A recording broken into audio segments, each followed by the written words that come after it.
Something known as leisure limbo is what most people remain in for most of their life, right?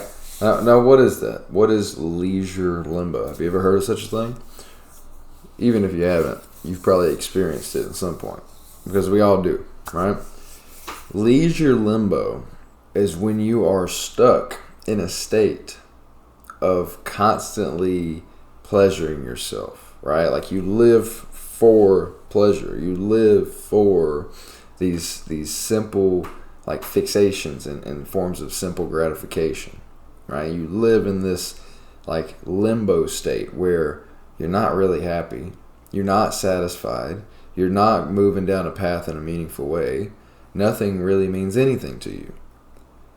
But because you have these pleasures, whether it's TV or alcohol or sex or drugs or whatever it may have you, it's kind of leisurely, right? It's not god awful, right?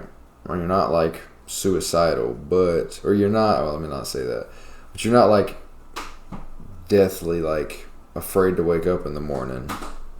But things are pretty meaningless, right? And I guess that can go any which way. When things are meaningless, it can lead people to do anything, right?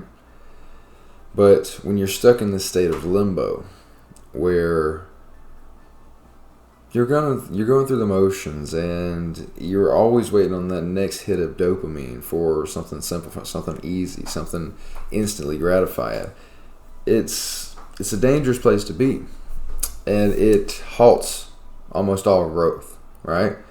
And you can't say you stagnate, because you really just grow more into that state of limbo. So those things that aren't really you, that are just bringing you pleasure that is meaningless, those become more ingrained a part of who you are, and more ingrained in your personality, more ingrained in your habitual makeup, right?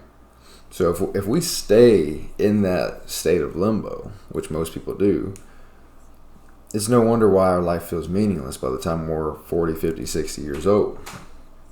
And it's a very sad place to be. It's why people wake up and realize they're living a life full of regret, right? Because they gave up on their dreams, they gave up on their hopes and aspirations, right? And so a lot of what they do is, it doesn't align with their soul, it doesn't align with who they're meant to be, it doesn't align with their purpose and meaning for life. And that's hard to cope with, right? So what do? What do we do? We fall into whatever trap of sustenance using whatever form of external substance, right? We say, hey, I need this drug, or I need alcohol, or I need this external environment that doesn't help me at all. I need that to be okay up here. And if I don't have that, you better watch out, right? And it's like, it can get really ugly. In fact, most of the time it does, right? Where people develop this resentment to life and to people who are people who aren't in a state of limbo, leisure limbo, right? People who are living a purposeful existence, they find resentment towards it. That's why there's so much pushback when you try to do things on your own, when you try and go against the grain, when you break out of the state of leisure limbo. People think you're crazy. Like, what? What do you mean you don't want to drink with the bros this weekend? What do you mean you don't want to do drugs? What do you mean you don't want to, you don't want to stay at the same job for the rest of your life? Don't you want security? No, motherfucker. I want meaning and purpose, and I'll die to get it. I'll die to get that shit. Okay? Because that's who we're meant to be. We're meant to chase after what we're meant to be, not to give up on it because life got hard or, life got in the way, and then just seek whatever form of external substance to numb our mind. Think about it. That's what we do. When we seek external motivation to live, and that's all we know, we are literally just numbing what our conscience is telling us, what our higher calling is telling us, right? You go down this rabbit hole of just unhealthiness and negativity. You end up blocking all of your chakras, your energy centers, and you do not allow yourself the joy of life. You do not allow yourself to be grounded and energy to be flowing up to the heavens, up to whatever higher power that you believe in.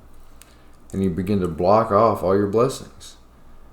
And you become synchronized with a state of disarray. You become synchronized with leisure limbo, where it's like, you start one day, you say fuck it, and you keep going down the path. Next thing you know, you're 20 years in. So much of your life, half of your life if you're 40, is comprised of this state of chasing pleasure. And so all your habits are built around this, right? And it just gets worse and worse and worse until you realize you need to wake up. Until you realize that you can always make the difference. Now, the chance that you will, the older you get, it goes down because it's harder.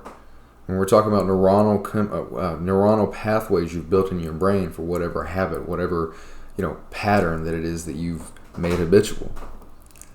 That's not something easy to break, but it is possible, right? Now, something that makes it easier to break is traumatic events, large events in life, near-death experiences. These huge moments that shock you and help you realize that you are not where you want to be. That's why you see people turn their life around when they're, in the middle of their life, right? They go through something crazy. So, I digress. Are you stuck in a state of leisure limbo? Are you constantly fighting against your purpose to feel pleasure? Ask yourself this. Think about what the answer is. Reflect on how you got there. And then make a difference. Change your trajectory. Because you deserve it. The universe deserves it. Your higher power is calling you to do something greater than just chase the next bottle of beer. Right? You got this. Wake up. Do more. Live great.